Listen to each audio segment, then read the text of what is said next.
Hello, kali ini gue mau membahas sebuah in-ear monitor keluaran Pi Audio.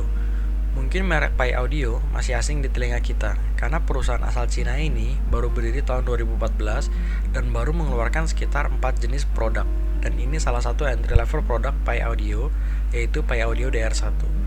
Pi Audio sendiri meskipun perusahaan baru tapi terlihat cukup serius, karena produk yang dikeluarkan bermain di kisaran harga 600.000 sampai 4,5 juta rupiah. Housing yang digunakan Pi Audio semuanya sama. Yang membedakan dari kakak-kakaknya, DR1 ini menggunakan single dynamic driver, sedangkan kakaknya MR2 menggunakan dual dynamic driver, MR3 menggunakan triple dynamic driver, dan yang terbaru dan tipe yang tertinggi saat review ini dibuat, yaitu MR4 menggunakan 4 dynamic driver. Ukuran in-ear monitor Pi Audio ini terbilang cukup besar, tapi cukup nyaman di telinga. Dan sekarang mari kita bahas build quality dan sound quality-nya. Build quality-nya cenderung yang lumayan baik ya, mungkin menurut gue ini di harga 500 ribuan salah satu yang paling baik ya. Ininya plastik, housingnya plastik, ukurannya lumayan besar, tapi di kuping gue ini buat penggunaan lama ini sangat nyaman, nggak mengganggu sama sekali meskipun housingnya besar. Kabelnya bagus, build quality kabelnya dilapisin plastik gitu, jadi nggak gampang kusut, dan materialnya sendiri cukup bagus.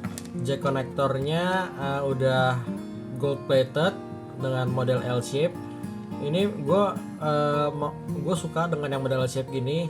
Jadi kalau dicolok di handphone itu nggak gampang putus di bagian sininya gitu. Kalau model jack yang lurus gitu biasanya suka ketekuk-tekuk dan lama-lama putus di bagian sininya kayak gitu. Dan materialnya ini yang gue lihat sama persis yang digunakan Pi Audio di seri tertingginya yang M3. Itu sama persis, yang membedakan cuman kalau DR1 ini masih single driver, kalau M3 itu udah triple driver, jadi dalamnya udah terlihat jauh lebih penuh. Yang ini kan masih kosong karena cuman menggunakan single driver. Terus konektornya ini persis kayak punya Shure, menggunakan MMCX konektor. Jadi kalau kabelnya rusak dan lain sebagainya lu bisa beli kabelnya sama aftermarket yang konektor MMCX. Untuk nozzle sendiri ini besar, ukurannya T500. Beda dengan nozzle Shure itu nozzle kecil, ukurannya T100. Kalau ini ukurannya T500 gitu. Jadi kalau lo mau ganti earbud cadangan, pastiin ukurannya yang besar, jangan sampai salah beli kayak gitu. Dan sekarang impresi sound quality. Sekali lagi di review ini murni impresi pribadi ya, impresi gue sendiri, karena kalau ngomongin suara kan setiap orang punya karakter kesukaannya yang beda-beda gitu. Apa yang pertama gue bahas dulu deh, dari segi harga 600.000 ini dia udah ketemu banyak saingan-saingannya kayak Zero Audio, Carbo Basso, Carbo Tenore yang udah terkenal. Radius juga, ada F31, ada Visonic, GR02 Bass, Brainwave juga ada keluarin kalau nggak salah yang tipenya M1 atau apa gitu, gue lupa. Dan lain-lain lah ya, yang harga segini tuh udah banyak gitu. Cuman dari yang gue pernah denger, kelebihannya ini itu menurut gue karakternya cenderung aman. Karena gue sendiri nggak suka sibilan atau karakter yang overbright dan lain sebagainya. Gue sendiri tujuan gue beli in-ear ini itu buat dipakai di handphone, buat dipakai simple aja, buat bisa dengerin semua jenis lagu dari pop, rock dan lain sebagainya, bahkan sampai lagu-lagu akustik gue suka gitu, atau lagu-lagu ya banyak lah ya gitu, gue suka gitu. Dan di sini itu cenderung aman gitu. Kita ambil contoh deh ke kalau gue dengerin di Visonic GR02 Bass itu di lagu-lagu seperti mungkin kayak Susan Wong atau Yao Siting dan lain-lain gitu ya. Itu mungkin lebih enak di situ kalau menurut gue daripada di sini.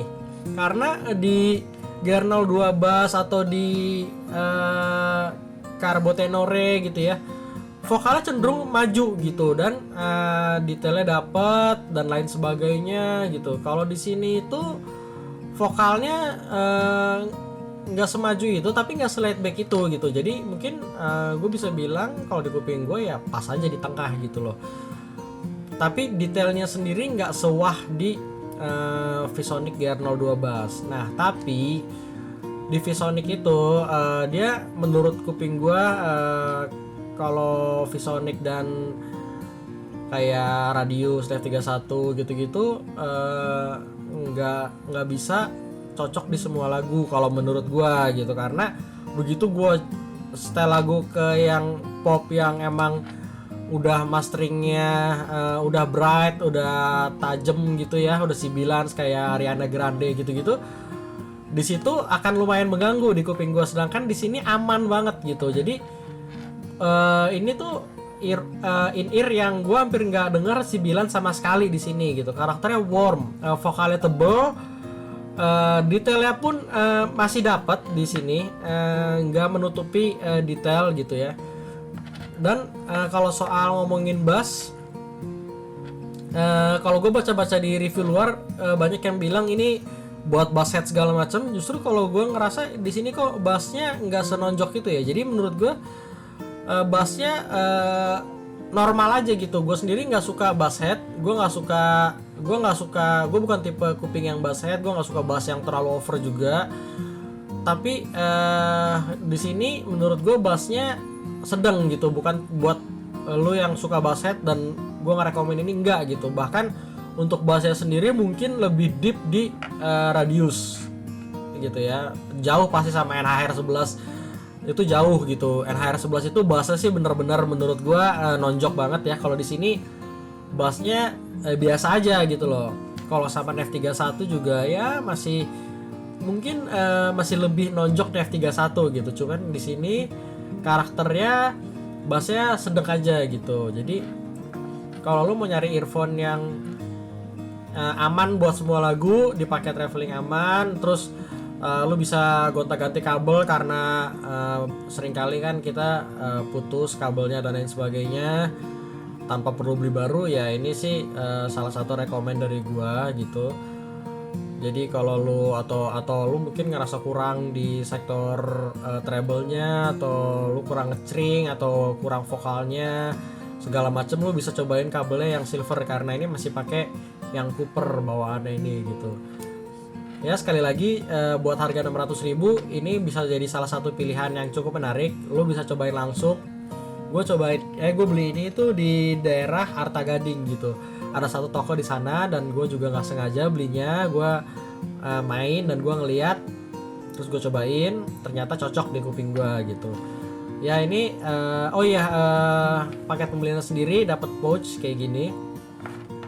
Lumayan kalau lo buat pergi-pergian, ini lumayan kepake.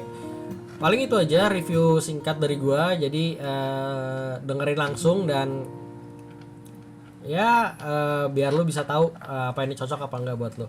Oke, thank you yang udah nonton. Sampai ketemu di review-review gue selanjutnya.